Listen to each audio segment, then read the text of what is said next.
이것이 복음이다 라는 제목으로 같이 하나님 말씀을 나누도록 하겠습니다. 2017년에 판문점에서 큰 총격 사건이 있었습니다. 이는 다름 아닌 북한군 오청성이라는 병사가 남한으로 귀순하는 상황 속에서 총격 사건이 있었습니다. 이때 이 오청성이라는 사람은 자기 몸에 총알이 5에서 6발을 맞게 되었습니다. 총상을 입었습니다. 이 오청성을 살리기 위해서 당시 아주대 이국종 교수와 또 그 팀이 큰 수술을 맡게 되었고, 진짜 기적적으로 이 오청성이라고 하는 사람은 이 총알을 5발, 6발을 맞았는데도 불구하고 목숨을 건지게 되었습니다. 그런데 당시 오청성이라고 하는 사람이 어떻게 해서 귀순했는가라고 하는 이 귀순에 대한 동기에 대해서 논란이 있었습니다. 그것 가운데 술을 마시고 운전을 하다가 사고를 내서 북한 병사가 사고를 냈으니까 이 큰 벌이 두려워서 귀순을 한 것이다 라고 하는 이러한 일들이 있어서 논란이 되었습니다. 그런데 그로부터 2년이 지난 2019년 12월 15일에 이 오청성이라고 하는 이 사람이 우리나라에서 음주운전 사고를 냈고 단속에 걸려서 경찰에 입건되는 일이 있었습니다. 당시 또 이 사건을 제가 보면서 여러 가지 생각을 하게 되었는데요. 엄청난 기적을 경험한 사람입니다. 죽었다가 살아난 사람 아닙니까? 총알을 5발을 맞고 또 우리나라에서 정말 수술을 해서 살아난 사람입니다. 그러면 여러분 같으면 어떻게 하시겠습니까? 다시는 술을 안 먹겠다, 이런 식으로 생각하지 않겠습니까? 또 이제 새 사람이 되었으니 내 이 남은 인생은 좀 이제 다시 멋지게 살아가야 되겠다라고 생각하지 않겠습니까? 그런데 2년이 지난 지금에 그는 다시 이 술을 먹고 음주운전을 해서 형사 입건이 되었습니다. 이 오청성을 살려준 이국종 교수와 그 수술팀은 이 오청성의 이 사건을 보고 어떤 생각을 했겠습니까? 내가 저러려고 저 사람 살렸나, 이런 생각을 혹 하고 있지는 않을까, 이런 생각을 해보게 되었습니다. 그러면서 이 모습이 또 우리의 모습은 아닌가라는 생각을 조심스럽게 하게 되었습니다. 저는 최근에 작년에 큰 2가지 소식, 또 2가지 사건을 접하고 나서 제 목회를 다시 한번 돌아보는 시간이 되었습니다. 여러분에게 말은 안 했지만 이 일 때문에 작정 기도도 했고 또 지금도 열심히 기도하고 있습니다. 첫 번째 일어났던 일은 제가 10여 년 전에 청년부를 지도했을 때 이 청년부에서 열심히 신앙생활했던 한 청년을 만난 계기로부터 시작됩니다. 그 청년은 지금 결혼을 해서 애를 낳고 잘 이렇게 살고 있고 나름 직장 생활하면서 열심히 신앙생활하는 청년입니다. 지금은 집사가 되어서 열심히 예배도 잘 드리는데, 그 청년하고 이렇게 저렇게 이야기하다가 그 청년 말고 그 청년과 함께 열심히 신앙생활했던 다른 청년에 대한 이야기를 들었습니다. 그 청년도 저와 같이 열심히 신앙생활을 잘했고 또 청년부에서 리더도 활동했었고 또 여러 가지 많은 활동도 했었는데, 그 청년이 결혼을 하고 나서 또 이혼을 하게 되었고 또 지금은 예수님을 믿지 않고 종교를 바꿨다라는 것입니다. 그래서 어느 종교로 바꿨냐라고 했더니 이슬람으로 갔다는 거예요. 제가 깜짝 놀랐어요. 정말 나름 열심히 신앙생활도 같이 하고 또 열심히 기도도 하고 예배도 드리고 선교도 가고 이랬던 청년인데 지금은 이슬람에 속해서 예배를 드리고 있다는 거예요. 또 한 사건이 있었습니다. 한 사건은 우리랑 가까운 성도인데 열심히 예배도 잘 드리고 신앙생활도 잘했는데 다른 곳에서 성경을 공부하겠다라고 해서 그런가 보다 했더니 그곳이 우리가 잘 아는 신천지 이단에서 성경 공부를 하고 있었고 또 그러한 성도를 권면하고 그것은 잘못된 것이다 라고 이야기를 했는데 이미 그곳의 마음을 다 빼앗겨 버린 나머지 우리 교회 또 우리 공동체에 다시 들어오지 않겠다라고 하는 이야기를 들었습니다. 제가 이 두 사건을 경험하면서 매우 혼란스러웠습니다. 지금까지 내가 무엇을 했던가? 내가 지금까지 하나님 말씀이라고 선포했는데 그 하나님 말씀은 무엇인가? 라는 생각을 했습니다. 그리고 내가 지금까지 가르친다라고 했고 또 하나님 말씀을 같이 나눈다고 했는데 그것은 과연 무엇인가? 라는 생각을 하게 되었습니다. 그러면서 2020년 우리 승덕교회의 표어를 다시 말씀으로 복음을 심는 교회라고 하는 이 표어를 정했습니다. 다시 기본으로 돌아가자. 다시 신앙의 기본을 회복해야겠다라는 그러한 목표를 잡았습니다. 우리가 복음이 무엇인지를 알고 그리고 또한 이 복음이 우리의 심령 안에 다시 심어져야 하겠다라고 생각했기 때문입니다. 우리 승덕교회가 2020년도에는 여러분 모두에게 다시 내가 왜 예수를 믿는지, 내가 왜 이곳에서 신앙생활 하는지, 과연 무엇 때문에 내가 이곳에서 예배를 드리는지 고민하고 다시 깊이 묵상하고 여러분이 만난 예수, 또 여러분이 믿는 예수를 다시 한번 생각할 수 있기를 원합니다.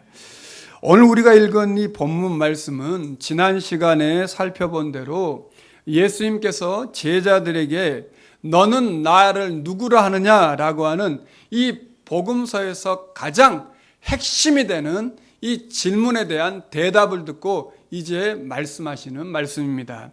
오늘 21절 말씀이 그래서 이때로부터라고 하는 이 말이 아주 중요합니다. 이때로부터 비로소라고 하는 이 두 단어가 굉장히 중요한 말씀이고 이때로부터 예수님께서 이제 자신이 누구이며 자신이 왜 이 땅에 오게 되었는지를 설명하고 있습니다. 그래서 이때로부터라고 하는 말씀에는 여러분이 눈을 번쩍 뜨고 여러분 가지고 계신 성경책에다가는 동그라미를 100개를 쳐넣어야 돼요. 이때로부터 예수님이 이제 무엇을 말했느냐라고 하는 것을 우리가 한번 살펴보겠습니다. 이때로부터 무슨 말을 했습니까? 예수 그리스도께서 자기가 예루살렘에 올라가 장로들과 대제사장들과 서기관들에게 많은 고난을 받고 죽임을 당하고 제3일에 살아나야 할 것을 제자들에게 비로소 나타내시니 예수님께서 이제 비로소 자신이 이 땅에 오신 목적을 분명하게 이야기하고 있습니다. 예수 그리스도께서 자신이 이 땅에 와서 많은 고난을 당하고 죽임을 당하고 그리고 다시 3일 만에 살아날 것을 이야기했다는 것입니다. 당시 구약의 유대인들은 이 메시아가 왔다라고 하는 이 소식이 자신들에게 가장 큰 복된 소식이었고 이 메시아가 오면 이스라엘은 속박에서 풀려나서 경제적으로 번영하게 되고 종교적으로 새로운 세상을 맞이할 것을 꿈꾸었습니다. 그래서 그들은 이 메시아가 오는 것이 희망이었습니다. 그런데 예수님께서는 자신이 메시아라고 말하면서 뭐라고 말하냐면 자신은 대제사장 그리고 장로들, 서기관들에게 많은 고난을 당하고 죽임을 당하고 그리고 제3일에 비로소 살아날 것을 말하겠다라고 말하고 있습니다. 즉 예수님께서는 당시 유대인들이 꿈꾸는 이 땅에서 보이는 놀라운 이 힘의 나라가 아니라 죽음에서 살아나는 것, 죽었다 살아나는 것, 이 생명의 말씀을 하고 있는 것입니다.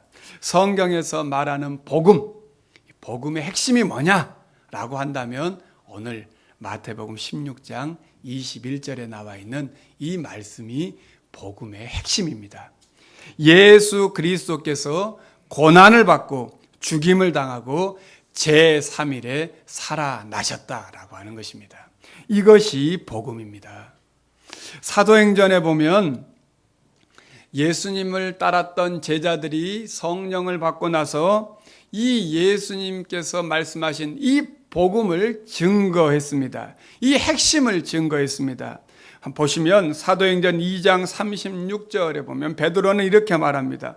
그런즉 이스라엘 온 집은 확실히 알지니 너희가 십자가에 못 박은 이 예수를 하나님이 주와 그리스도가 되게 하셨느니라.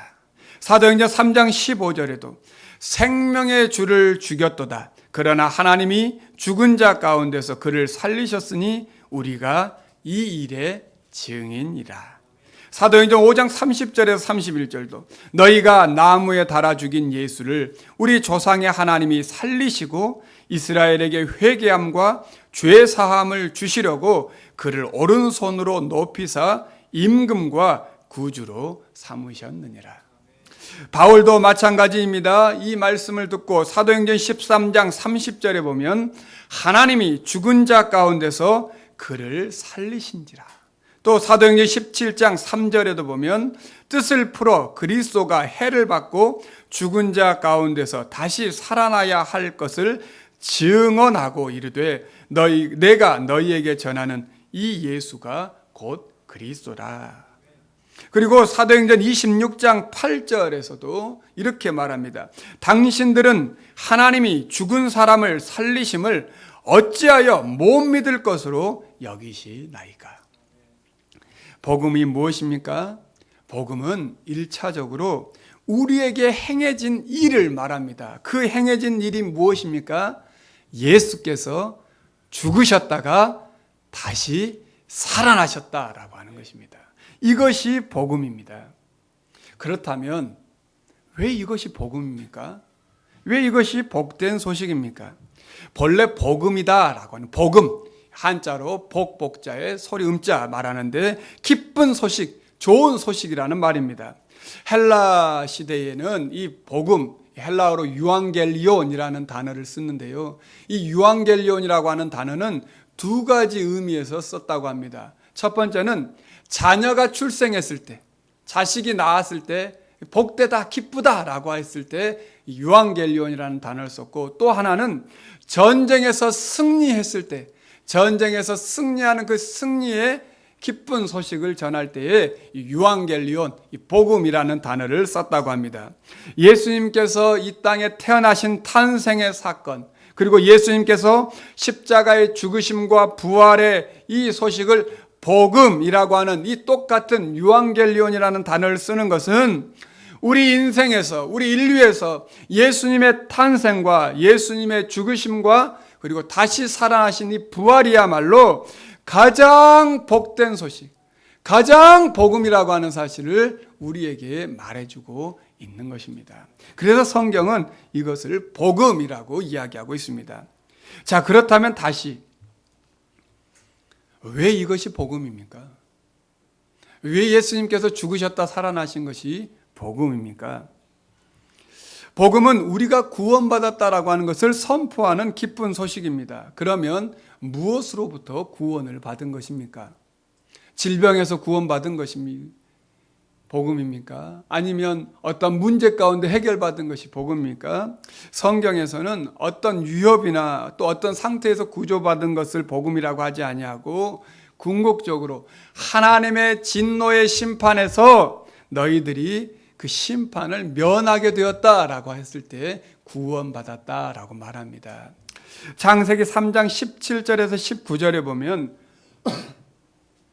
아담에게 이르되 내가 내 아내의 말을 듣고 내가 내게 먹지 말라 한 나무의 열매를 먹었은즉 땅은 너로 말미암아 저주를 받고 너는 내 평생에 수고하여야 그 소산을 먹으리라. 땅이 내게 가시덤불과 엉겅퀴를 낼 것이라. 내가 먹은 것은 밭의 채소인즉 내가 흙으로 돌아갈 때까지 얼굴에 땀을 흘려야 먹을 것을 먹으리니 내가 그것에서 취함을 입었으리라. 입었음이라. 너는 흙이니 흙으로 돌아갈 것이니라 하시니라. 이 말씀이 무슨 말씀인지 잘 아시겠습니까? 이 말씀은 하나님과 인간 사이에 처처의 인간인 아담이 하나님으로부터 말씀에 순종하지 않으므로 자신이 스스로 하나님이 되고자 하는 그 마음으로 사단의 미혹을 받아서 하나님의 약속의 말씀을 깨뜨려 버렸고, 이제 하나님과의 관계가 끊어짐으로 말미암아 인간에게 임한 모든 피조 세계에 내린 저주를 말합니다. 그 저주 가운데 땅은 저주를 받았고, 또 우리의 삶의 자리에서 궁극적으로 너는 흙이니 흙으로 돌아갈 것이니라 라고 말하면서 우리에게 죄로 인한 죽음이 왔음을 이야기합니다. 죄라고 하는 것은 하나님과의 관계의 단절을 말합니다. 그 관계의 단절로 말미암아 일어나는 이 우리의 궁극적인 사망, 즉 죽음이 이 죄에 대한 값입니다. 그래서 로마서 6장 23절에는 죄의 삭은 사망이요 라고 말합니다. 여러분이 어떠한 잘못을 하면 수치심을 느끼지 않습니까? 왜 수치심을 느낍니까? 또 여러분이 어떠한 일들을 할 때, 또 어떠한 문제들이 생겼을 때 두려움이 생기지 않습니까? 왜 두려움이 생깁니까? 왜 우리가 슬픔과 수고와 또 나이가 들면 늙어지고 또 궁극적으로 죽음을 경험합니까? 이 모든 것은 하나님과의 관계의 단절 때문입니다. 첫 인간 아담이 에덴 동산을 떠남으로 세상에는 고통, 질병, 가난, 차별, 그리고 자연재해, 또 전쟁, 노화, 죽음, 이런 것들로 가득 차게 되었습니다. 이 모든 것은 하나님과 인간의 관계의 단절로 인한 결과물들입니다. 이것이 하나님의 진노와 저주에서 파생된 것들입니다. 그 죄의 결과로 세상은 망가졌고, 우리에게는 우리의 힘으로 구원할 수 있는 이 능력이 없게 된 것입니다. 우리가 겪는 많은 문제들, 사실 수평적인 관계들만의 문제가 아닙니다. 따져보면 궁극적으로 다 문제의 뿌리는 하나님과의 관계, 이 수직적인 관계에 문제가 있었기 때문입니다. 바울은 이러한 인간의 비참한 상태를 하나님과 화해하지 않았기 때문이다 라고 말하고 있고, 그러므로 우리에게 가장 중요한 것은 이 하나님과의 바른 화해의 관계를 세우는 것이다 라고 이야기합니다. 그렇다면 이 하나님과 우리와의 관계를 회복하기 위해서 필요한 게 무엇이겠습니까? 중재자, 구원자가 필요한 것입니다. 예수 그리스도께서 이루신 일은 우리를 대신하여 하나님의 진노의 이 죄에 대한 부분을 십자가에서 대속하여 죽으심으로 말미암아 이제 하나님과 우리와의 관계를 변화시켰습니다. 종에서 자녀로, 진노의 자녀에서 하나님의 자녀로 바꾸셨습니다. 요한복음 5장 24절에서 그래서 우리에게 이렇게 말합니다. 내가 진실로 진실로 너희에게 이르노니 내 말을 듣고 또 나 보내신 이를 믿는 자는 생명을 얻었고 심판에 이르지 아니하나니 사망에서 어떻게 해요? 생명으로 옮겼느니라 라고 말하고 있습니다. 이것이 복음입니다. 결국 복음은 우리가 무엇을 행하는 것, 이것이 복음이 아니라 이미 우리에게 행해진 사건을 우리가 확인하는 것이 복음입니다. 그래서 로마서 5장 8절에서는 우리에게 이렇게 말하고 있어요. 우리가 아직 죄인 되었을 때에, 아직 깨닫지도 못할 때에 그리스도께서 우리를 위하여 죽으심으로 하나님께서 우리에게 대한 자기의 사랑을 확증하셨느니라 라고 말씀하고 있습니다. 또한 그 다음 구절이 중요한데 로마서 5장 9절에 보면 이렇게 말합니다. 그러면 이제 우리가 그의 피로 말미암아 의롭다 하심을 받았으니 더욱 그로 말미암아, 여기서 그는 누구겠어요? 예수님이에요. 예수님으로 말미암아 진노하심에서, 하나님의 진노하심에서 뭘 받는다는 거예요? 구원을 받으리니 라고 말하고 있습니다. 이것이 복음입니다. 그래서 오늘 예수님께서는 마태복음 16장 21절에서 이렇게 복음을 선포하는 거예요. 이때로부터 예수 그리스도께서 자기가 예루살렘에 올라가 장로들과 대제사장들과 서기관들에게 많은 고난을 받고 죽임을 당하고 제3일에 살아나야 할 것을 비로소 제자들에게 나타내시니. 그런데 이 말을 듣자 베드로가 오늘 뭐라고 말합니까? 22절에 보니까요. 베드로가 예수를 붙들고 항변하여 주여 그리 마옵소서, 이 일이 결코 주께 미치지 아니하리다 라고 말하고 있습니다. 여기 항변하여라고 하는 말은 헬라어 단어 원어로 보면 뭐라고 되어 있냐면요, 꾸짖다라고 되어 있어요. 베드로가 지금 누구를 꾸짖고 있는 거예요? 예수님을 꾸짖고 있는 거예요. 주님 그러면 안 됩니다. 아유 무슨 소리예요 지금, 그 말이에요. 베드로는 그것이 복음이 아니라고 말합니다. 왜냐하면 눈에 보이는 것이 복이라고 생각했기 때문입니다. 베드로의 이 착각이 오늘 우리에게도 있습니다. 우리는 본질적인 하나님과의 관계를 생각하지 아니하고 표면적인 우리의 삶에 일어나는 것들에 대한 이 현상들 또 결과물을 보면서 그것이 복이다, 이것이 복음이다 라고 말하고 믿습니다. 예수 믿었더니 병이 나았더라, 예수 믿었더니 자녀가 대학에 합격했다더라, 예수 믿었더니 사업이 잘 되었더라, 예수 믿었더니 모든 일이 다 만사형통했더라 라고 하는 이 결과물, 이것이 마치 복음인 것처럼 착각해서 나에게는 그러한 일들이 일어나지 않으니까 교회를 다니고 예수님을 믿어도 사업이 잘 안 되고 직장도 못 구하고 또 대학에서는 떨어지고 또 병도 낫지 않으니까 나는 예수 믿어도 전혀 복음이라고 생각하지 않습니다. 우리도 이것을 기억합니다. 하지만 이것은 엄밀히 말하면 복음이 아닙니다.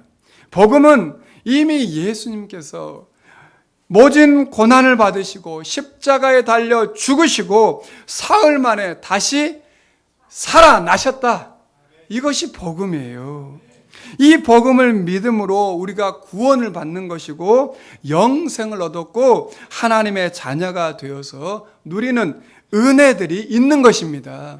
그 은혜들이 때로는 사업이 잘 될 수도 있고 자녀들이 또 좋은 대학에 갈 수도 있고 또 병이 나을 수도 있는 거예요. 톰 라이트라고 하는 유명한 목사님이 이것이 복음이다 라는 책을 썼어요. 여러분이 꼭 한번 읽어보시면 좋겠는데, 이 책에서 이렇게 복음을 전할 때 나타나는 사람들의 반응이 있대요. 그 반응을 세 가지로 이야기했어요.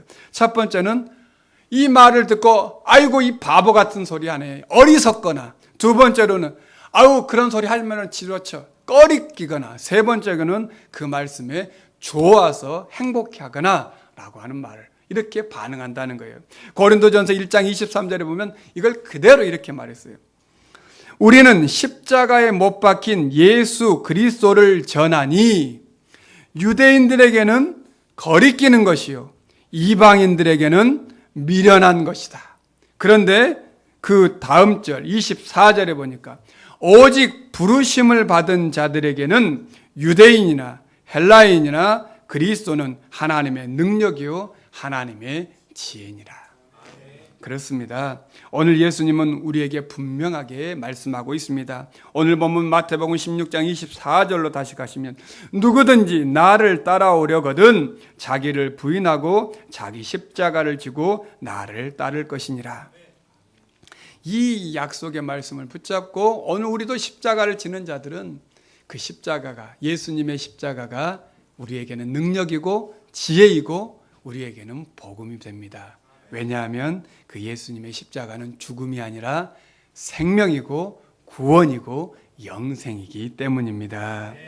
오늘 예수님께서 말씀하시는 복음의 요지는 너희가 종교적인 사람이 되라, 혹은 너희가 좀 더 도덕적인 사람이 되라 라고 말씀하지 않습니다.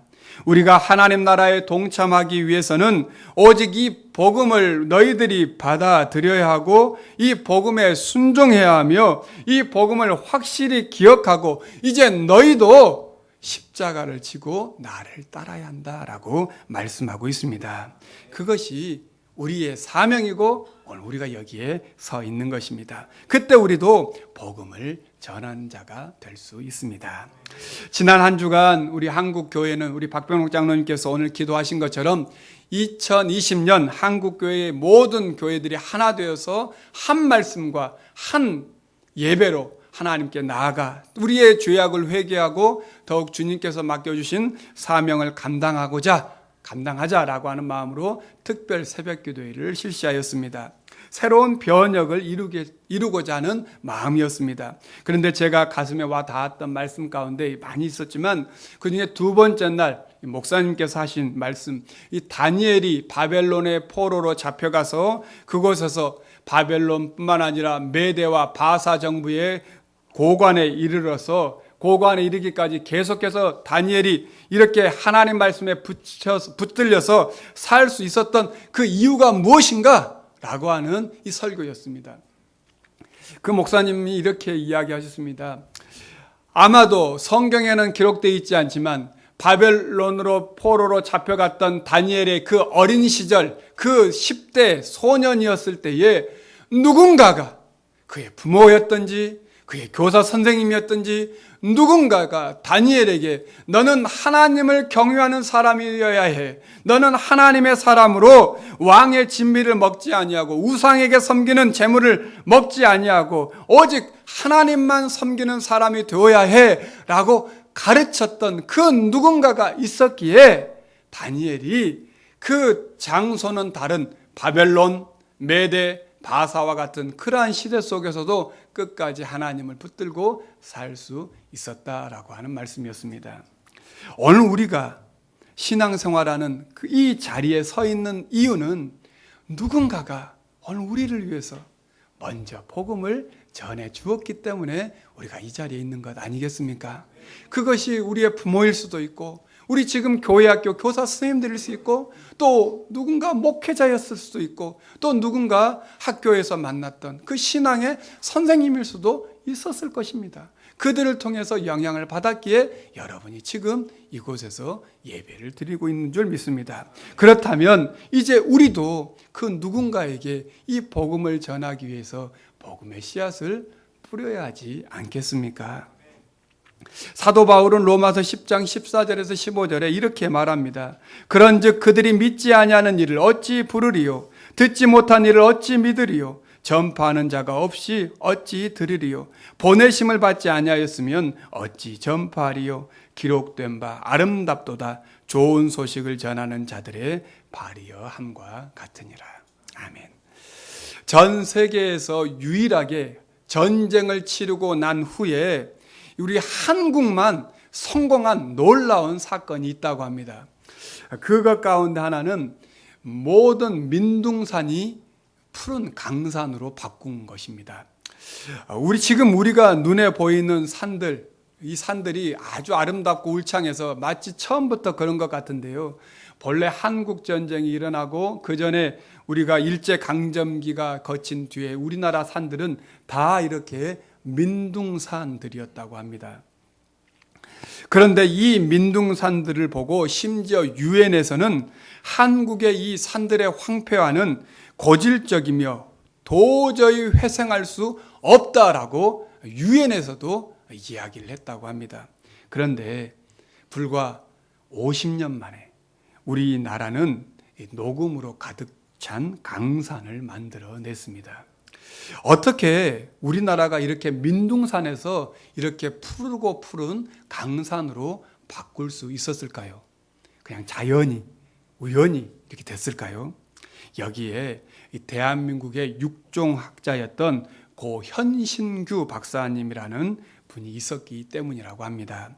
이 현신규 박사님은 조국의 산림 재건을 자신의 천명이라고 여기고 해충과 또 추위에 강한 소나무를 개발하게 되었는데 이 리키테타 소나무를 개발하게 되었다고 합니다. 이 리키테타 소나무를 심은 거예요. 그리고 경사지가 많은 우리나라 산림에서도 나무들이 잘 자랄 수 있도록 현사시 나무를 개발했다고 합니다.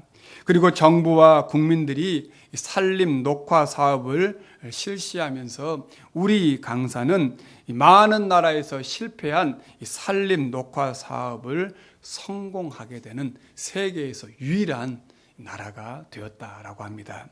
이 고 현신규 박사님은 자신의 마지막 유고를 이렇게 남겼습니다. 조림이 곧 애국하는 일이요, 가꾸고 육림하는 일이 곧 애국의 결실을 맺는 일이다.